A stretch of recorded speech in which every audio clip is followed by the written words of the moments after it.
This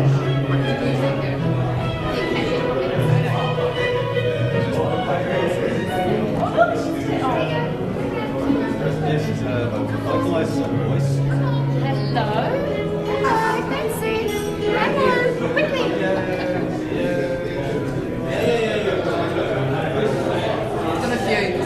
With you about robotics, and I can assure you he's far more qualified than anybody else I've ever met to lecture us on that topic. So please put your hands together for William Pagnon.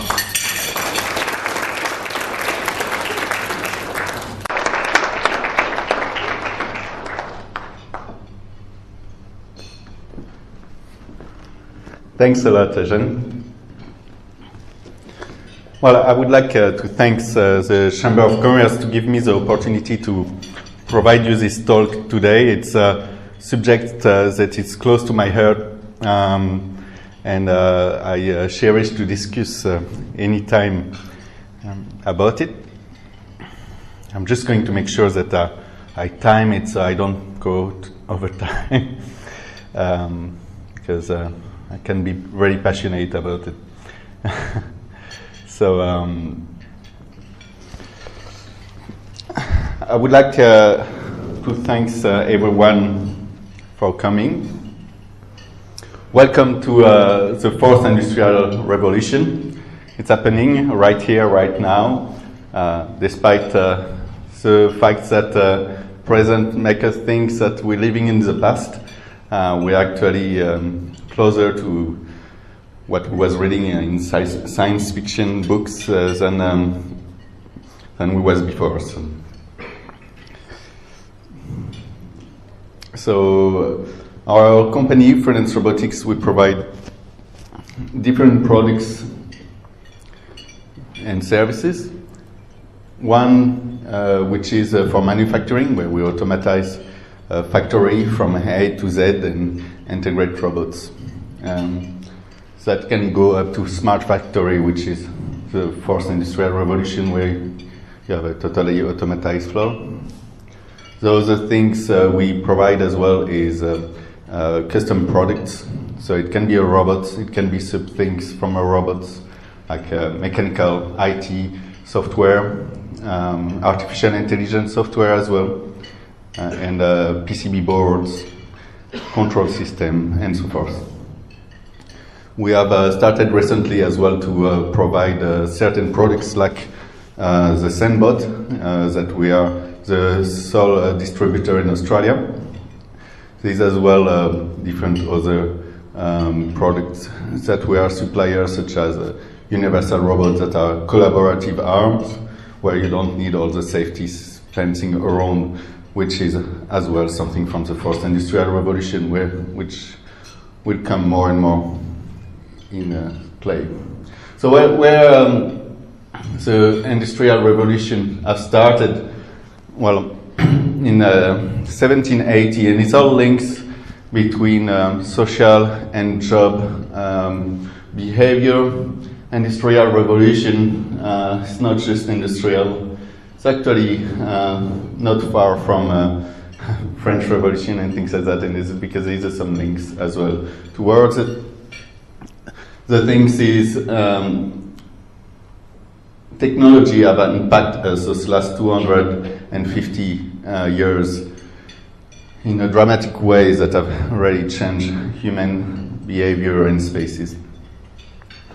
So we ended up to be able to modify ourselves through our own environment, which is kind of dissociate us from the other animal really.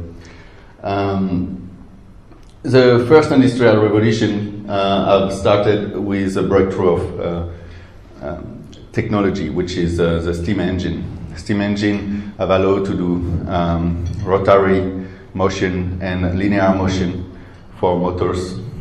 So there was a kind of the first motors, and that have allowed to automatize systems already, going from peasant and lord type of population to new society, gender, like society group, which is the labor and the bourgeois and the traders that have grown more and more from it. From that, a lot of job change, and you would have all the horseworks, horsemen that got replaced, and as well blacksmiths and things like that started to get replaced as well. Then the second industrial revolution, the breakthrough was electricity and the electrical motors. These have totally shift again what was previously, and so a century later, basically most of the works that got created from the first industrial revolution, like maybe 70% of them get replaced again, and you have again better standard of living and all that, like as we can going to see in different way of living. The last one that we have all noticed, the third industrial revolution, was around 1970, and that with computers, and that's allowed to get those electrical motors that was much more compact than steam engine, to be able to behave in a much more complex and sophisticated way, be able to get sensor and interpret the input and output accordingly to it, and is really that's where robotics really started. So actually, robotics is part of the third industrial revolution. To be frank, the things is from there, as you can see, internet's got developed. We get more and more technology all around us, and what's make ready the fourth industrial revolution, if there's one word that can sum up fourth industrial revolution, is connectivity. And that's get beyond that, and as I'm going to show you, there's a lot of examples of technology that are maturing nowadays, and make that possible, and make this fourth industrial revolution coming slightly quicker than the previous one. Here, at the bottom, you can see basically the rate of productivity increasing as the technology increase of each industrial revolution. So as I was saying, connectivity. Connectivity, it's not just connectivity of the machinery together. First industrial revolution is actually connectivity between human interaction, and think about it like we are all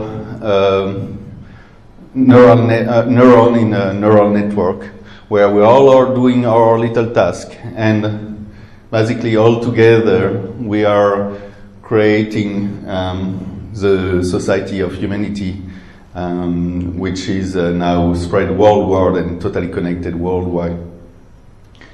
So what have created that is internet, and what we call nowadays Internet of Things.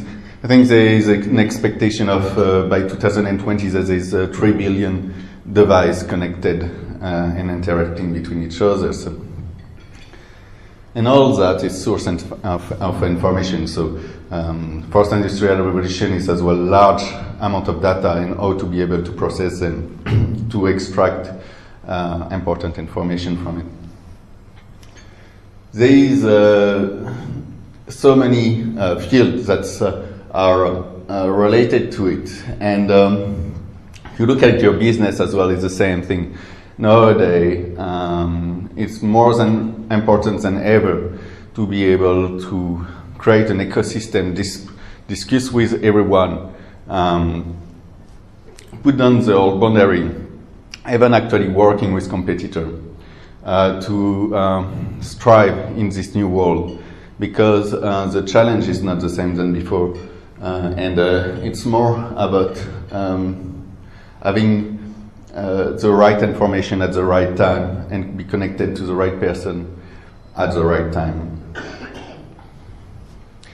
So here is an example from 1840 to 2010. So basically it's cover about two industrial revolution and a half. And you can see the distribution of labor force by sector. So there's, as we know, three main sectors of work. One is agricultural, the first one. The second one is industrial, and the second one is services. And as you can see,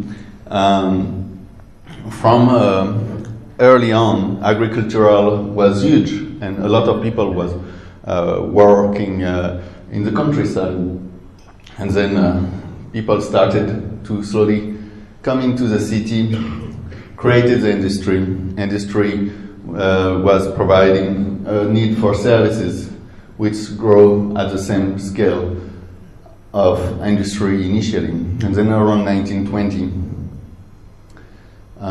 the services started to fly off further and industry started to stagnate a bit, while agriculture was really in a free fall. Not that agriculture doesn't exist, it's just agriculture is one of the first places that got replaced more and more by machinery, and a lot of labor that was done previously by many people to harvest and all that are done by machinery. And the first one was tractors, right? And now we arrive at a time where you see that the industry start to decrease and services keep going. And so that's kind of showing that what we call the labor class kind of disappear a bit, like it's happened to many other jobs, and converted more in services. What does that mean for manufacturing companies and all that? It means that basically the fact that they make a product, it's just a side thing. It's like when you get your brochure, it's a side thing. Well, what all the concentration about it will be, it's the experience of the customer, how you present your products and how you distribute it. It will not matter anymore where you build it. It will matter more about how you present it, how you have the contact with human. And as you're going to see, a lot of the new work area are into the social interaction and non-repetitive tasks. Here it's kind of sum up of where the main area of work will be. So office and administrative, manufacturing, production, all those kind of things. But as you say, see, mainly services. Art, design, entertainment, sport and media still look a bit small there, but actually going to increase much more. And Eugene would be glad that legal going to do well as well, eh? But yeah, so this is quite an interesting kind of panel of type of job that you can imagine or cannot imagine that will come. So to give you an idea of what could be possible, like here's some top skills that seem to be more and more in vogue. And so like complex problem solving, critical thinking, creativity, people management, coordinating with others, emotional intelligence, judgment and decision making, service orientation, negotiation, cognitive flexibility. And as well, you can see that the skill disruptions is spread around a different type of country, and as well distributed in a type of industry. Financial services and investors, basic infrastructure, mobility, all those kind of things going to be quite famous. Of course, information and communication technology, professional services, energy, consumer health, media, entertainment, and information. So as you can see, that shows you that it's not like you remove job and don't replace it, right? It's like Lavoisier was saying, nothing is lost, nothing disappears, everything is transformed. And here is the case again. There's new job going to be created. It's just about getting, as you will see later, our education properly trained to get the youngers to assimilate to those jobs and the olders to be able to adapt to the technology and make the best of their skills. And it's not just a theory, right? Germany did it. Actually, they have a rich full employment. There's an interesting curve up there. That's I like it because it kind of breaks the common fear that people think that robots steal their job. If you look at the German automotive industry sector, you look at the curve of the integration of robotics, which is in blue, inside German automotive sector, and how many people they have employed. The curve, it's almost following each other, and actually they started to employ more people as they was integrating more robots. And it's not a surprise, it's because Germany have invested in all those digital technology already 20 years ago. So of course, if we sit back and do nothing, we just will become a third world country. And that's what happened to a lot of countries, go from a first world country to a third world country because they didn't take the wave, right? And Germany is a great example because now Germany, they still have the high quality, but as well they're very competitive around the world. They can sell their product everywhere to a price that is acceptable everywhere because they have been able to put down the cost of production through robotics. And so they employ more people because they have more demand. So let's see.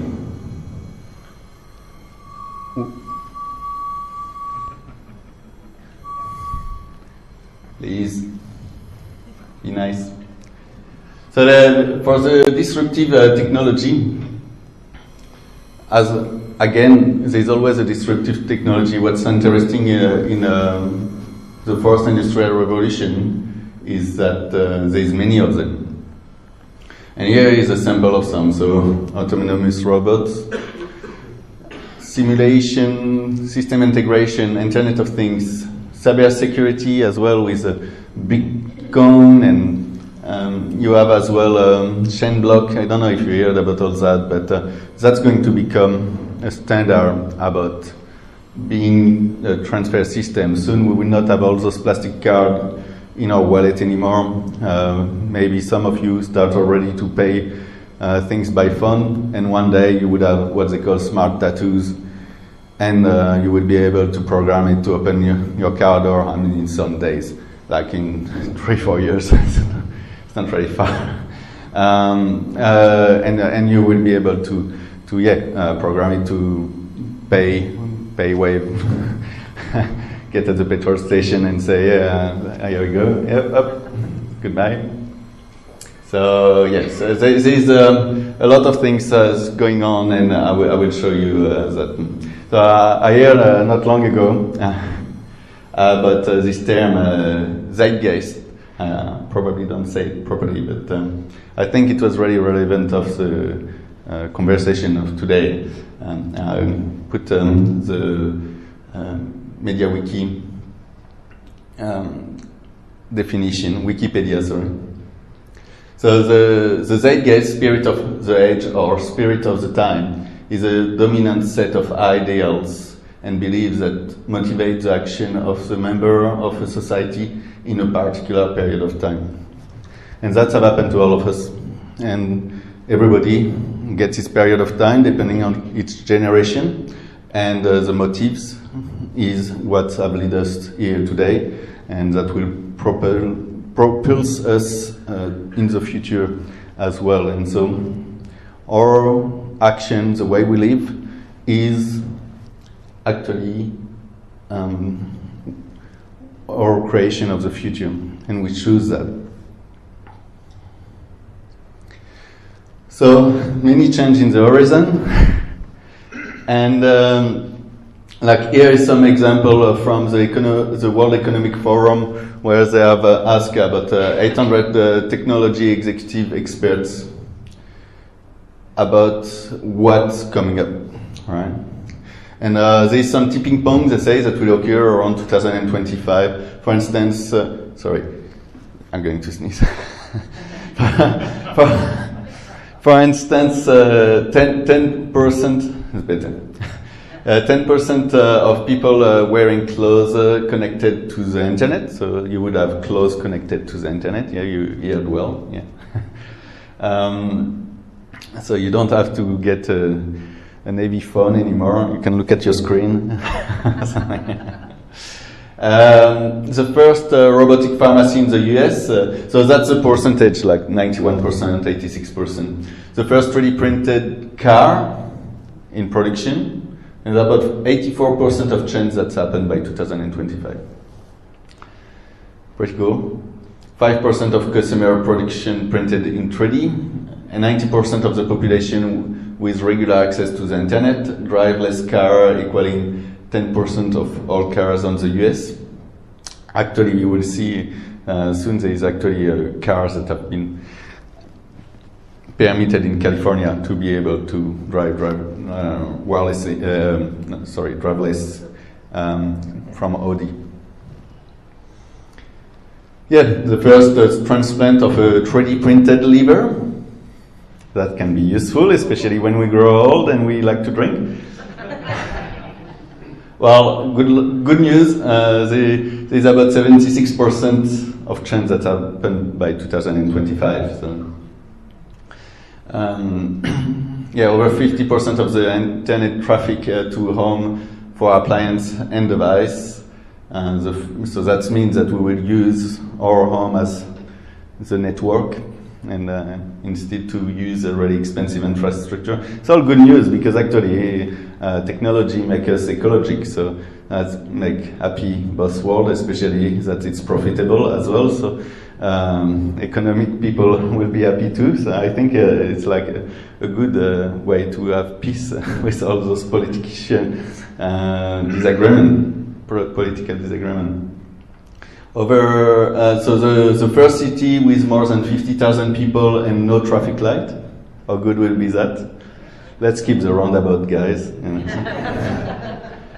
The first artificial intelligence machine on a corporate board of directors. How would you feel that if your boss will be a computer? Well, half a chance by 2025. So here are some technology examples. So I show you that is responsible of all this disruption. Is a nanotechnology. It's actually not new anymore. It's about 17 years old. Here you can see a little GIF animation of a gearbox made with atoms, right? So all the little balls there, they are atoms. And this is a progression of nanotechnology where you get passive nanostructures, so like different structure, and then get them active, so making like motors and things like that. Get systems in 2005, 2010, so that means getting things in machine, like this gearbox, and then molecular nanosystem, and that's quite crazy because it's almost actually have complex little robots that can go at nano level around, which that means that they can go in your arterial. That's not a Subway sandwich. It's actually a cut of an arterial where, they will be able to repair cancer cells, take off all your antioxidant. No need to take pills anymore. You get as well also different type of repairs that you could have, control, clean your heart, do local operation, cancer, of course, tumor removal. It's a big one. I like this example as well about prothesis. Here now they use an applicator of the prothesis, which is connected to electrodes that, with a little operation, you get connected to your brain and you recover sensory feelings. So this person that drink a bottle of water, they call that the Luke arm from Star Wars. And so he can manipulate the arm through his brain, and they can start to work on becoming to be able to have some feelings, and that's through the electrodes, as you can see with the picture at the bottom with the guy that still have his arm. He can simulate his motion through to a robotic arm. And so other amazing things as well that have happened recently is that they have found a way to remove HIV from the genetic code with the CRISPR technology, which is a way to manipulate DNA. And that's, you can just take off the bad genes and and off you go. You're fixed. Or the next generation fixed, depending on what it is, but this is a huge improvement. Of course, there is my field. So as you can see, my field is just a small part of the fourth industrial revolution, and it's a much bigger field and much more technology that is involved. So of course you have a smart factory where you can order something from the cloud on your internet with e-commerce WordPress site, send it to the manufacturer, and then the manufacturer have his computers that put a process order to the machine floor, and the machine floor look at the option you have selected, and so it built your system with a raw material automatically loaded up to the packaging, and off you go, freighted to you without a human have touching it. And actually in real time, you could pretty much, with the sensors there is on the robot, see where your product is on the machine floor, and as well you can have something totally customized, fully unique for the same price than a large production type of product. There's a smart home as well. There's a lot of people, I'm sure, that can control this and this through their phone or their tablets, dim the light and things like that. We take that for granted, but before it was a dream for certain. All the audio and things like that. You have a Sandbot that's pretty good for that as well. You can connect to it from anywhere you want, check out your house, control your things from remotely.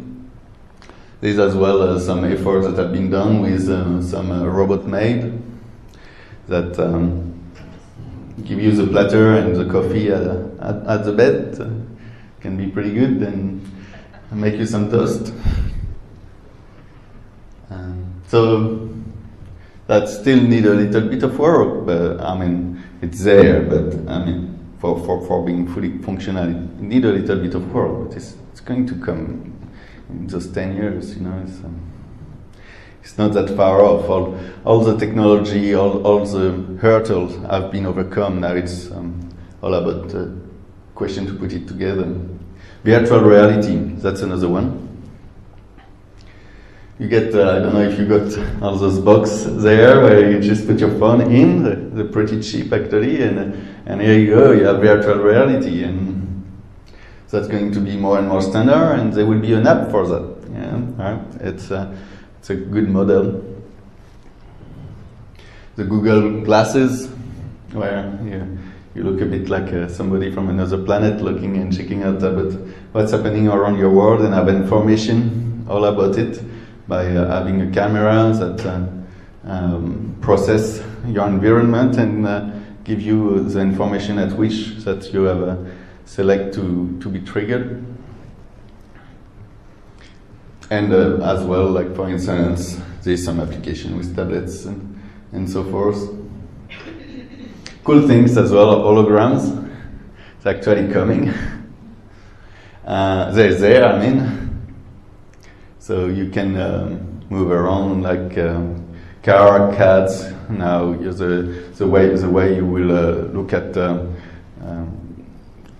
build something for engineers. You're more like Tony Stark's had some things and pull something apart. And so those software starting to come. There's a really funny example of French election that one of the candidates of the presidential election have done a talk at 8 different cities at the same time through his hologram at the last election. I would haven't voted for him, but he had a good sense of technology. So those other things as well is they call it the hologram for educational purposes, where you can have an environment where you can interact with the system. So all that's coming is it's not just oh, it's coming. I mean, it's there. You know, that's have happened, and yeah, it's just amazing that it's there. I found. Here it's a bit about sandbots as well, because it's part of the fourth industrial revolution too, and where you can use it in many places, either in the shopping malls, in aged care, for car retailers, at home, selling at shops. Here is as a customer and service place. It's actually there. I think it's in. It's one of the airports of China. Is around there. Shopping center, telling you about all the promotions going on and what type of things you can have. In museum, looking for people not moving stuff around and give you some guidance about information about it. And kids as well is a really big thing about kids. We're actually looking to work with a few people to provide sandbots for schools and specialized schools as well, like autism. They really react really well for it, and they want to learn. Then don't worry about it. When they see a robot, they say, "Yeah, I will do anything." So another one, autonomous car, so self-driving car. That's a Nissan one. This one is Audi, so that's the one that I was telling you. This one, I just have with the prototype one because it was looking nicer. but they have just a blend one with the color you want. And here as well, they were showing as well the sensors. That's what I like. So you can see that it's mainly 3D camera, an inertial navigation system, a few antennas so it stay connected. So basically, with not much, you can actually have an autonomous car. And this one I've been in 2000 and 2017 or end of 2016 in California, allowed to drive by itself on the road. Actually, that's all the brands that have an autonomous car. Right. So it's it's not something that doesn't exist. Most of the major brands have an autonomous car, and as you're going to see there, Volkswagen go to the next step, and that's what the car of the future will rather look like, right? You don't need wheels anymore, do you? Just need to be seated, cozy, and have those little pods drive you around. And that's what it will be, really, and I don't think we'll be that far from that. Actually, this one is existing from Volkswagen. It's running, and it's not only with special permission, but it can drive on the road, right? So it's just a matter of law. When people will be less scared, then they will be accepted. Artificial intelligence, of course, and it's embedded in most of the things we presented. And that it's all in all the industry.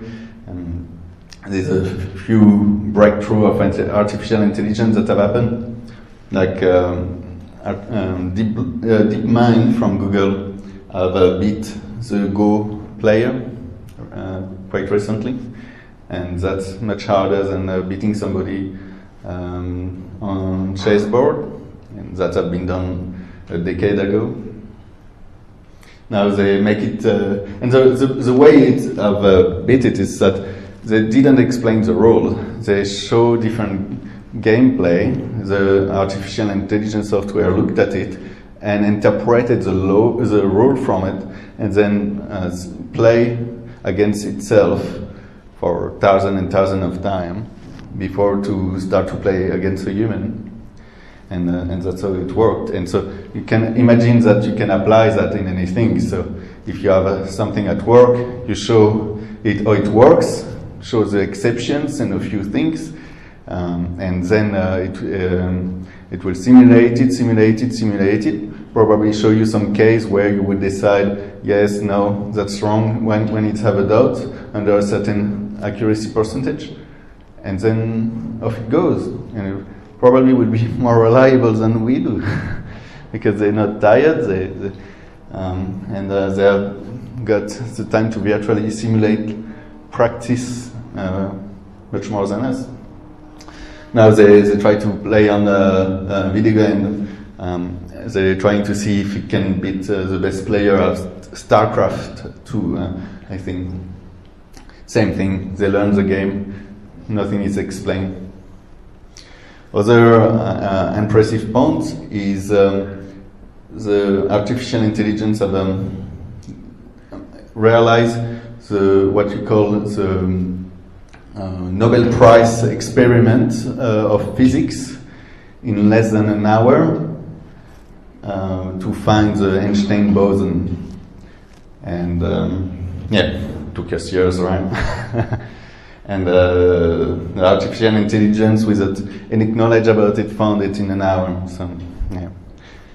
Pretty amazing stuff nowadays as well. There's some library, you can just put a few function lines together and you get a really smart software. So that's really handy for us too. Other things, 3D printing and 3D scanners.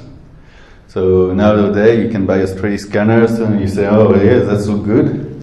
You scan it and then you put it to your 3D printer to reproduce. A lot of copyright issues there. But 3D printing now is not only about plastic, and there's so many different methods of 3D printing, but it's about food. You get a 3D printed pizza if you want to have a test.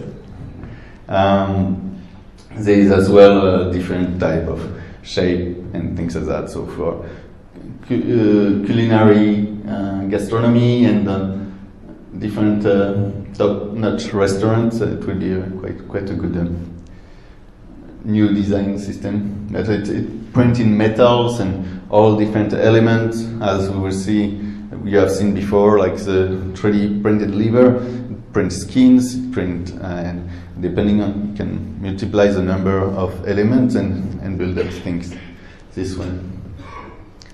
Okay, well, as I was saying before, there's a real urge and need for a new education, and that's some example about it. And it's like learning from different places. It doesn't matter where you learn. All the time space, it's really different. People will become much more autonomous. Kids, I mean, and there will be much more freedom about what you learn and how you learn, because there's so much type of things that you can learn that there's not any more standard. It can be as well self-organized. And finally, I want to give an information about actual social impact that all those different industrial revolution gave you. And they're really obvious, but life expectancy, gender roles, access to food and goods, human rights, work time reduction, work safety, free time, including as well having more time with your children, which wasn't something generally you was putting your children to work before, because there was, you can do that and not afford anything else, right? So we find that we take that for granted nowadays, but it wasn't. Abolition of children labor, for instance, as well. Living standard have increased enormously. What we call poverty nowadays, apart where technology is not available, it's totally different than what it was. And as well, reduction of time travel. You can go from here to Paris in a day and a half or something. You can cross the world really easily. So thanks a lot. And if you have any question, we'll be welcome to answer them.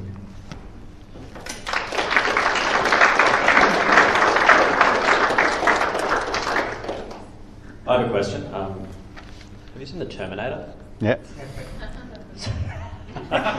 In all seriousness, does anybody have any questions for William? We do have time for a few.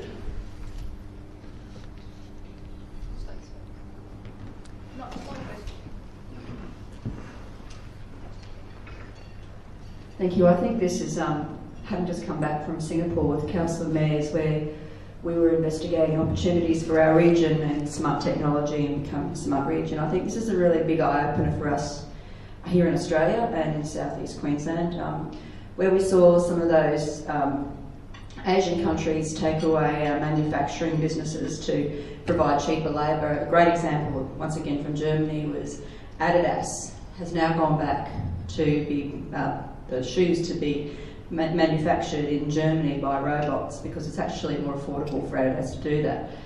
But I guess it's the big eye-opener for me was that, are we preparing our children and educating them for this future?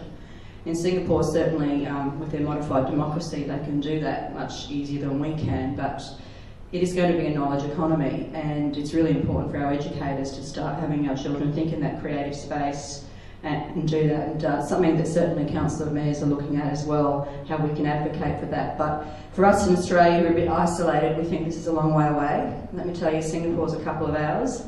I was riding in an autonomous vehicle. We've met with a French company who can convert buses to autonomous buses, and that's going to happen by 2019. So we've already got autonomous vehicles here in Australia, and in Western Australia I think they're doing a bit of a trial, so we really have to open our mind to that. And even if you're a small business, there's opportunity for you in that space to start thinking differently from the norm. So just wanted to thank you for that, because it's bringing some of my experience to this group, but I'm just saying it's around the corner, it's across the ocean, and we have to start opening our minds to how we prepare ourselves for that, because we feel a little bit safe here in Australia, I think. But thank you. It was more a comment than a question.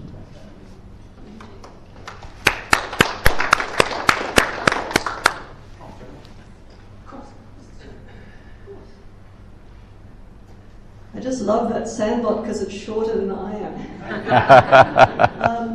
Thank you very much. much, William. That was tremendous and really thought-provoking. As you know, I'm passionate about health, so I have to ask a health question. There's a lot of concern in the more enlightened medical fraternity about electromagnetic radiation and electromagnetic fields and blue light, and I'm thinking if we're going to be, wearing our computers and living in them and everything else, are you aware of steps to reduce the EMFs and other dangers that will come with that technology?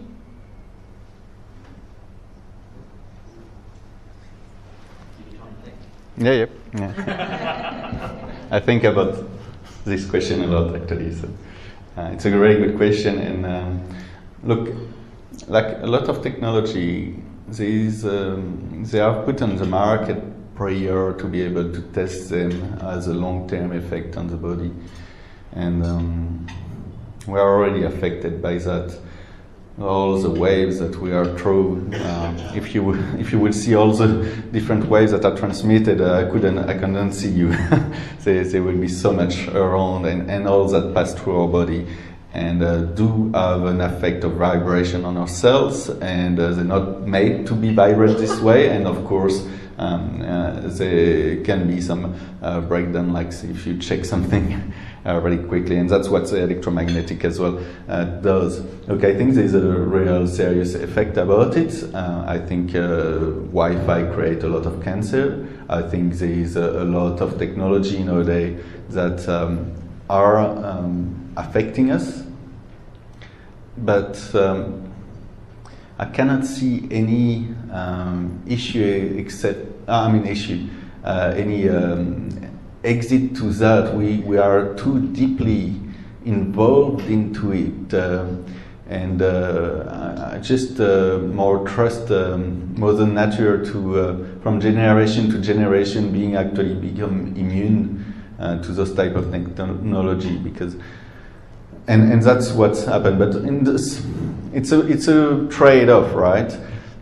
In one way, we are actually living longer because of this technology that can repair us and all that. In the other way, we get more, like, how you say, outgrowth and things like that, of like cancers and things like that, because of this technology. So it's kind of a symbiosis system. I think in the long term we do live longer, but look, drinking from a bottle of plastic is really bad. There's a lot of things that we are doing that are unhealthy in a way, but we still live longer because all the technology advantage and sanity around it help us. But I think it's a really, really big topic, and it's hard to find a direct answer, but that's my point of view anyway. Oh, yeah, right. Stephanie.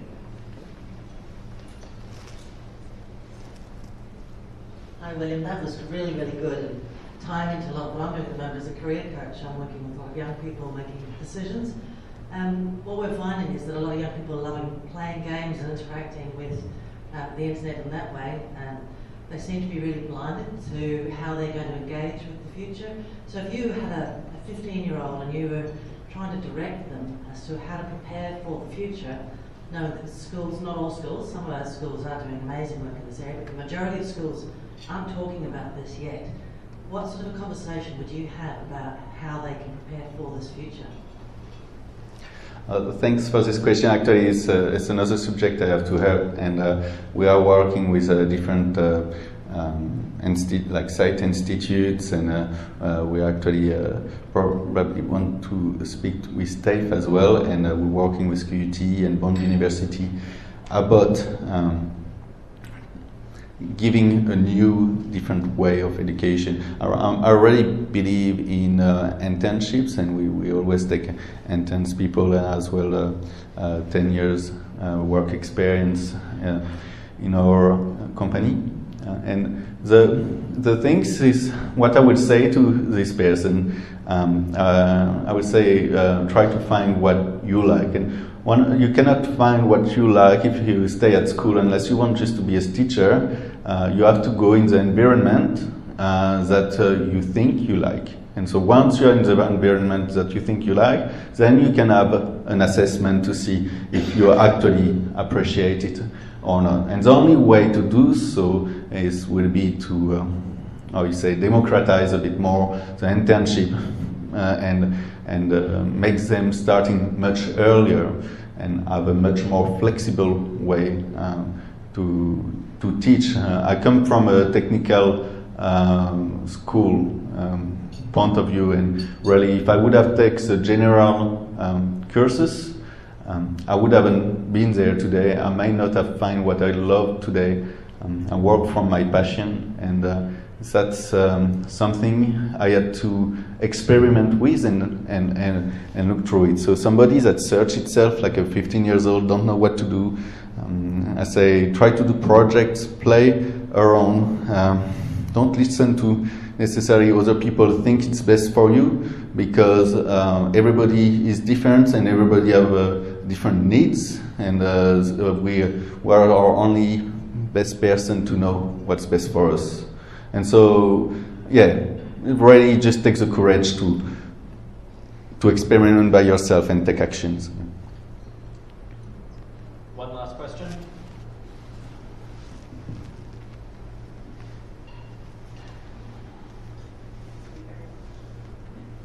Good morning, everyone.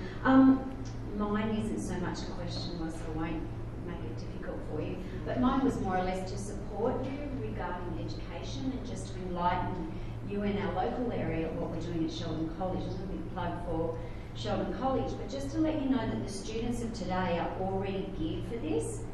It's more the grown-ups and the younger adults and older adults that are a little bit more shy of what's coming. We started robotics studies within our college, and we introduced it a couple of years ago in middle college. Middle college for us is years 5 to 8. Last year, we brought this right down into our year 4s, and this year it's now started in our year 2. So our year 2 students, way back when I went to school, we made paper mache animals, and we had little gardens and set them up. Our year 2 students are now doing coding on circuit boards so that their animals light up, their heads turn and lights flash and all sorts of things. But this is the demand of the students. So education facilities need to change for the student, not the education facility introducing it to the students. It's directed by the students. They're self-directed learners. We talk about the millennials. This is even younger now. We have students coming to daycare when they're reading books and they're scrolling on the books because people aren't going back to the old things. So when I talked about our year 2s are doing that, we, a couple of years ago, unfortunately had a very sick girl at our college. So we had a robot that wasn't quite as pretty looking as your CBot here, but it was an iPad that she had in the hospital, and then it remotely was at the college where it was on a stand, and she controlled that and went from class to class with her classmates, and it lowered when they were in the classroom, so she had the same trajectory in the classroom that the other students did, and then it rose up and walked around the playground so she could still sit and interact with them, and that was a beautiful thing for us to provide. The other thing that we have is our year 5 and 6 students last year, for the very first time, entered the International Space Design Competition and the International Robotics Competition. So these are things that the students are doing in a curriculum sense, but also they're choosing to do that as a club. And that, for us, is getting bigger and bigger. And the last school holidays, we ran a Young Inventors workshop, which was based around robotics and drones, and that was for everybody throughout Brisbane, not just our college. So we're recognising the fact that it's not only providing for our students, but it's something that everybody is looking forward towards. And also, when you talked about the hologram, we have a year 11 student in business that produced a product that he is now selling internationally to businesses. So when they have events such as this, they have their hologram floating above their table as a sponsorship deal, and he's still in year 11 at our college. So these are things that are driven by the students, and we need to embrace and support them coming through because they're asking for this sort of technology and this sort of industrial revolution that we're talking about. So thank you. Thank you.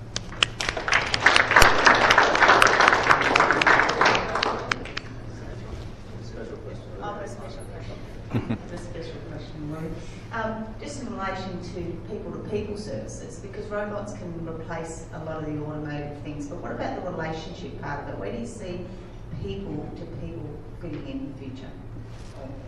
Yeah, that's actually going to be the big thing. That's where people are going to be. And really, again, I don't think robots are there to replace people. They are there to assist people or to do the bad work that was unsafe.